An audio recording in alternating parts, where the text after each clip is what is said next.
तर सध्या ही बैठक सुरू आहे आणि या बैठकीवरती राजकीय वर्तुळात सुद्धा जोरदार चर्चा सुरू आहे। राजकीय वर्तुळात नेमके काय मतप्रवाह आहेत जाणून घेऊया।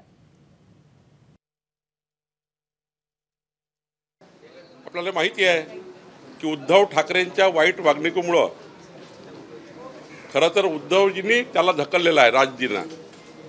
राजसाहेबाला उद्धवजींनी ढकललेला आहे आणि त्यामुळे मला वाटतं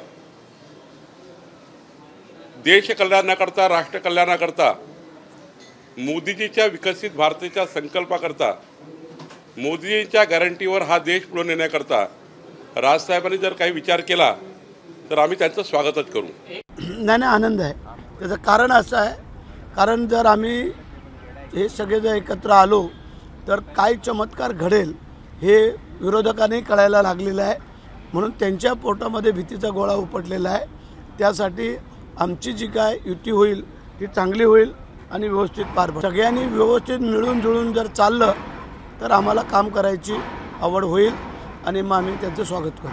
मातोश्री मी बाळासाहेबांचा पुत्र ठाकरे अशा प्रकारे जी ठाकरे मिजाज होती ती आता या निमित्तानं त्याला छेद मिळणार आहे।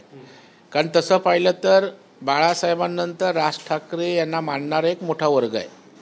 बाळासाहेबांसारखी छबी, त्यांचे विचार, बेधडक वक्तव्य असं असल्यामुळे आता उद्धव ठाकरेंचा ठाकरीपणा त्या ठिकाणी झाकला जाणार आहे आणि त्याच्यामुळे निश्चितच या ठिकाणी राज ठाकरेंचा बाळासाहेबांच्या विचारांसहित ठाकरी बाणासुद्धा आम्हाला त्या ठिकाणी उपयोगाचा ठरणार आहे। 80% समाजकारण आणि 20% राजकारण हे हिंदुहृदय सम्राट बाळासाहेब ठाकरे यांचं जे वचन होतं त्याप्रमाणे अनेक वेळेला माननीय राजसाहेब ठाकरे आणखीन एकनाथजी शिंदे यांच्या भेटी झालेल्या आहेत, देवेंद्रजी फडणवीस आणि राजसाहेबांच्या भेटी झालेल्या आहेत आणि राजसाहेबांनी नेहमीच सरकारला अनेक सकारात्मक सल्ले देण्याचं काम केलेलं आहे। काही सरकारच्या लोकांनी त्यांना सन्मान दिला, काही लोक ऐकत नाहीत। या पार्श्वभूमीवरती ही खरंच एक अंतःकरणापासूनची भावनिक आणि सामाजिक आणि राजकीय भेट आहे असं मला वाटतं।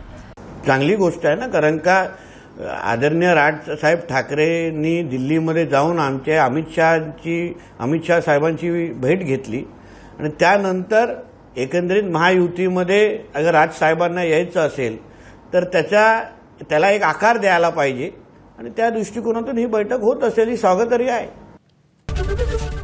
एबीपी माझा, उघडा डोळे बघा नीट।